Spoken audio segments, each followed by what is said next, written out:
ಜನನಿ ಸುದ್ದಿವಾಹಿನಿ ವೀಕ್ಷಕರಿಗೆ ನಮಸ್ಕಾರ. ನಾನು ರಮೇಶ್ ಹೆಗಡೆ ಗೊಂಡೋಮನೆ. ಸಾಗರ ಸುತ್ತ ಸಹೃದಯ ಬಳಗದ ಯಶಸ್ವಿ ರಜತ ಸಾಗರೋತ್ಸವ ಸಂಪನ್ನ. ಜನವರಿ 13ರಂದು ವಂಶವಾಹಿನಿಯಿಂದ ಕಿರೀಟ ಪೂಜೆ, ಯಕ್ಷಗಾನ ಪ್ರದರ್ಶನ, ಸನ್ಮಾನ.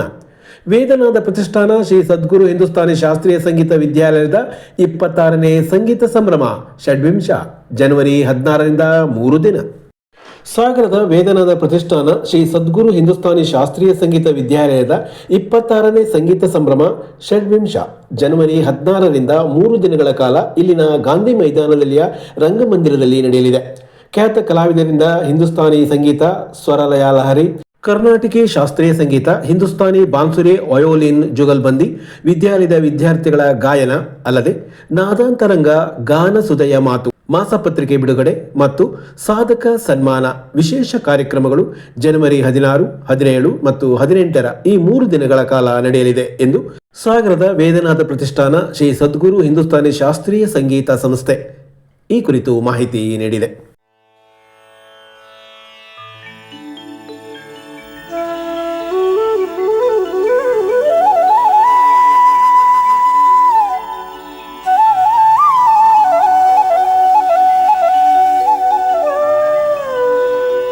ಸಾಗರ ಶ್ರೀ ರಾಜರಾಜೇಶ್ವರಿ ಕೃಪಾಪೋಷಿತ ವಂಶವಾಹಿನಿ ಯಕ್ಷಮೇಳ ಗುಂಡುಮನೆ ಇವರ ಆಶ್ರಯದಲ್ಲಿ ಜನವರಿ 13ರಂದು ಪಾರಂಪರಿಕ ಯಕ್ಷ ಕಿರೀಟ ಪೂಜೆ ಮತ್ತು ಸನ್ಮಾನ ಹಾಗೂ ಯಕ್ಷಗಾನ ಪ್ರದರ್ಶನ ಅಂದು ಸಂಜೆ 6ರಿಂದ ಶ್ರೀನಗರ ನೃತ್ಯ ಭಾಸ್ಕರ ಸಭಾಂಗಣದಲ್ಲಿ ಏರ್ಪಡಿಸಲಾಗಿದೆ. ಮದ್ದಲೆ ವಾದಕ ಮಂಜುನಾಥ್ ಗುಡ್ಡದಿಂಬ ಅವರು ಈ ಬಾರಿಯ ಸನ್ಮಾನಕ್ಕೆ ಭಾಜನರಾಗಲಿದ್ದಾರೆ. ನಂತರ ರಮೇಶ್ ಹೆಗಡೆ ಗುಂಡುಮನೆ ವಿರಚಿತ ಶಿವ ಸಾನ್ನಿಧ್ಯ ಎಂಬ ಪ್ರಸಂಗದ ಯಕ್ಷಗಾನ ಪ್ರದರ್ಶನ ನಡೆಯಲಿದೆ. ಹಿಮ್ಮೇಳದಲ್ಲಿ ಸೂರ್ಯನಾರಾಯಣ ಹೆಗಡೆ ಗುಂಡುಮನೆ, ಸುಜನ್ ಗಣೇಶ್ ಹೆಗಡೆ ಗುಂಡುಮನೆ, ಶರತ್ ಜಾನ್ಕೈ, ಮಂಜುನಾಥ್ ಗುಡ್ಡದಿಂಬ, ಶಿವಾನಂದ್ ಕೋಟ, ಶ್ರೀವತ್ಸ ಪಾಲ್ಗೊಳ್ಳಲಿದ್ದು, ಮುಮ್ಮೇಳದಲ್ಲಿ ಅಶೋಕ್ ಕುಮಾರ್ ಹೆಗಡೆ ಗುಂಡುಮನೆ, ರವಿಶಂಕರ್ ಭಟ್, ರಮೇಶ್ ಹೆಗಡೆ ಗುಂಡುಮನೆ, ನಂದನ್ ಹೆಗಡೆ, ಶಮಾ ಕಿರುಗುಳಿಗೆ, ಸಿಂಚನ, ಸಂಜನಾ ಹಾಗೂ ಅತಿಥಿ ಕಲಾವಿದರಾಗಿ ಬೆಂಗಳೂರಿನ ವಿನಾಯಕ್ ಹೆಗಡೆ ಕೊಪ್ಪರಿಗೆ ಪಾಲ್ಗೊಳ್ಳುತ್ತಾರೆ ಎಂದು ವಂಶವಾಹಿನಿ ತಿಳಿಸಿದೆ.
ಸಾಗರ ಸುತ್ತ ಸಹೃದಯ ಬಳಗದ ರಜತ ಸಂಭ್ರಮದ 2 ದಿನಗಳ ಸಾಗರೋತ್ಸವ ಯಶಸ್ವಿಯಾಗಿ ಸಂಪನ್ನಗೊಂಡಿತು. ಕಾರ್ಯಕ್ರಮ ಉದ್ಘಾಟಿಸಿದ ಅರಣ್ಯ ಕೈಗಾರಿಕೆ ನಿಗಮದ ಅಧ್ಯಕ್ಷ ಶಾಸಕ ಬೇಳೂರು ಗೋಪಾಲಕೃಷ್ಣ ಅವರು ಮಾತನಾಡಿ, ಸಾಂಸ್ಕೃತಿಕ ನೆಲೆವೀಡಾದ ಸಾಗರಕ್ಕೆ ಉತ್ತಮ ರಂಗಮಂದಿರ ನಿರ್ಮಾಣ ಮಾಡಿಕೊಡುವ ಜವಾಬ್ದಾರಿ ನಮ್ಮ ಮೇಲಿದೆ.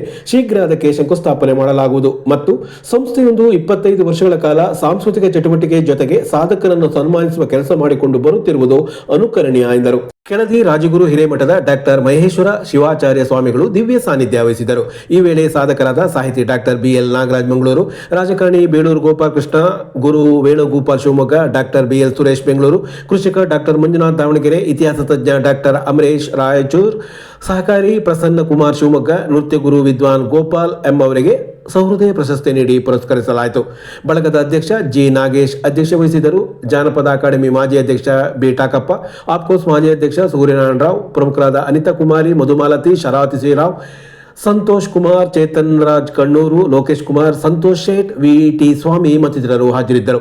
ನಂತರ ಶಾರದಾಂಬ ಕಲಾ ಕೇಂದ್ರದಿಂದ ಭರತನಾಟ್ಯ, ದೈವಜ್ಞ ಚಿಣ್ಣರ ಬಳಗದಿಂದ ಚಂಡೆವಾದನ, ಶಿಯಾನ್ ಪಂಚಪ್ಪ ನೇತೃತ್ವದಲ್ಲಿ ಕರಾಟೆ ಪ್ರದರ್ಶನ, ಮನು ಹಂದಾಡಿ ಅವರಿಂದ ನಗೆ ಹಬ್ಬ ನಡೆಯಿತು. 2ನೇ ದಿನದ ಕಾರ್ಯಕ್ರಮದಲ್ಲಿ ಸಾಧಕರಾದ ಅಬ್ಸೆ ದಿನೇಶ್ ಕುಮಾರ್ ಜೋಶಿ, ಮೇಘನಾ Mysuru, TD Megharaj, TV Panduranga, R Srinivas, Sunanda, Veerabhadra ಜಂಬಿಗೆ, L Chandrappa, Purushottam, ಮಾಲತೇಶಪ್ಪ, KV Jayaram, Shashikala, Manjappa ಇದಲ್ಲದೆ 100 ವರ್ಷದ ಗುಡಿಕಾರ ಸಹಕಾರ ಸಂಘ, 70 ವರ್ಷದ ಟೌನ್ ಹೌಸ್ ಬಿಲ್ಡಿಂಗ್ ಸೊಸೈಟಿ, 50 ವರ್ಷದ ಅಡಿಕೆ ಪರಿಷ್ಕರಣ ಮತ್ತು ಮಾರಾಟ ಸಹಕಾರ ಸಂಘ, 25 ವರ್ಷದ ಅಕ್ಷಯ ಸಾಗರ ಸೌಹಾರ್ದ ಸಹಕಾರಿ ಸಂಘ ಮತ್ತು ಅಮ್ರಾಣಿ ಸೌಹಾರ್ದ ಸೊಸೈಟಿ ಹಾಗೂ ಕರ್ನಾಟಕ ರಾಜ್ಯ ನಿವೃತ್ತ ನೌಕರ ಸಂಘಕ್ಕೆ ಪ್ರಶಸ್ತಿ ನೀಡಲಾಯಿತು. ಮತ್ತು ನಂತರ ರಾಜೇಶ್ ಮತ್ತು ವಿನಯ್ ದೇವರಾಜ್ ಅವರಿಂದ ಸುಗಮ ಸಂಗೀತ, ಕರ್ನಾಟಕ ಜಾನಪದ ಪರಿಷತ್ತಿನಿಂದ ಗಾಯನ, ಪರಿಣಿತಿ ಕಲಾಕೇಂದ್ರದಿಂದ ಜಾನಪದ ನೃತ್ಯ, ಆದ್ಯ ಅವರಿಂದ ಭರತನಾಟ್ಯ, ವಿದುಷಿ ಮೇಘನಾ ರಾವ್ ತಂಡದಿಂದ ಭರತನಾಟ್ಯ, ಮಿಮಿಕ್ರಿ ದಯಾನಂದ್ ಉಮೇಶ್ ಗೌಡ ಅವರಿಂದ ನಗೆ ಹಬ್ಬ, ಪ್ರಹ್ಲಾದ್ ಆಚಾರ್ಯ ಅವರಿಂದ ಶಾಡೋ ಪ್ಲೇ ನಡೆಯಿತು. 25 ವರ್ಷಗಳ ದಾಪುಗಳಾಗಿದ್ದು ಸಾಮಾನ್ಯ ಅಲ್ಲ. ದಯವಿಟ್ಟು ದೊಡ್ಡದಾದ ಒಂದು ಚಪ್ಪಳೆ ಬರಬೇಕು ಅವರಿಗೆ. ಯಾಕಂದ್ರೆ ಒಂದು ಸಂಘ ಸಂಸ್ಥೆ ನಡೆಸೋದು ಬಹಳ ಕಷ್ಟ. ಅದನ್ನ ಸಣ್ಣ ಮಟ್ಟದಲ್ಲಿ 5 ರೂಪಾಯಿ 10 ರೂಪಾಯಿ ಕಲೆಕ್ಷನ್ ಮಾಡಿ ಇವತ್ತು 25 ವರ್ಷಕ್ಕೆ ಬಂದಿರೋದು ಏನು ಸಾಮಾನ್ಯ ವಿಚಾರ ಅಲ್ಲ. ಸಾಗರದಲ್ಲಿ ಯಾವುದೇ ಸಂಘ ಸಂಸ್ಥೆ ಆ ಸಂಸ್ಥೆಗಳು ಗುಣಮಟ್ಟದಲ್ಲಿ ಮತ್ತು ತಮ್ಮ ಎತ್ತರವನ್ನು ಬೆಳೆಸಿಕೊಂಡು ಹೋಗಿದ್ದಾರೆ. ಇವತ್ತು ಅದೇ ರೀತಿ ಈ ರೀತಿಯ ಒಂದು ಕಾರ್ಯಕ್ರಮ ಮಾಡುವ ಮೂಲಕ ಅದರಲ್ಲಿ ಇವತ್ತು ನೋಡಿ ಫುಡ್ ಕೋರ್ಟ್ ಎಲ್ಲ ಮಾಡಿ ಎಲ್ಲರಿಗೂ ಇವತ್ತಿನ ಒಂದು ಜಾತ್ರೆ ಮಾದರಿಯಲ್ಲಿ ನೀವು ಮಾಡಿದ್ದೀರಿ.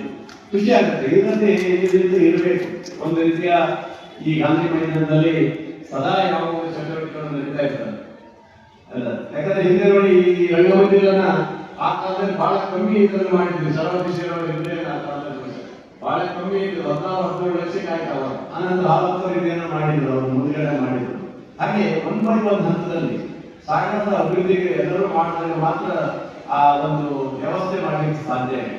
ಹಾಗೆ ಸಾಗರದಲ್ಲಿ ಕಲ್ಚರಲ್ ಪ್ರೋಗ್ರಾಮ್ಗೆ ಬಹಳ ನಡೀತಾರೆ. ಅದಕ್ಕೋಸ್ಕರ ಈ ವರ್ಷ ನಿಮ್ಮೆಲ್ಲರ ಆಶೀರ್ವಾದದಿಂದ ಸಾಗರದಿಂದ ಒಂದು ರವೀಂದ್ರನಾಥ್ ಟ್ಯಾಗೋರ್ ಮಂದಿರ ಕಟ್ಟಬೇಕಂತ ತೀರ್ಮಾನ ಮಾಡಿದೆ. 4,80,00,000 4,80,00,000 ಇಷ್ಟು ದುಡ್ಡು ಬಂದಿದೆ. ಬಹುಶಃ 9 ರಿಂದ 11 ಕೋಟಿವರೆಗೆ ಆ ಒಂದು ಇಂಡೋರ್ ರಂಗಮಂದಿರ ಸುಮಾರು 1,000 ಸೀಟ್ ಇರುವಂತಹ ಇಂಡೋರ್ ರಂಗಮಂದಿರವನ್ನು ಮಾಡಲಿಕ್ಕೆ ರಾಜ್ಯ ಸರ್ಕಾರ ಘೋಷಣೆ ಮಾಡಿದೆ. ಅದನ್ನು ಶುರು ಮಾಡ್ತಾರೆ ಈ ಒಂದು ಸಂಕ್ರಾಂತಿಯ ನಂತರ ಬಹಳ ಅದ್ದೂರಿಯಾಗಿ ಶಂಕುಸ್ಥಾಪನೆ ಮಾಡಿ ಆದಷ್ಟು ಬೇಗ ಮುಗಿಸ್ಲಿಕ್ಕೆ ವ್ಯವಸ್ಥೆ ಮಾಡಬೇಕು. ಸಾಗರ ಅಂತ ಹೇಳಿದ್ರೆ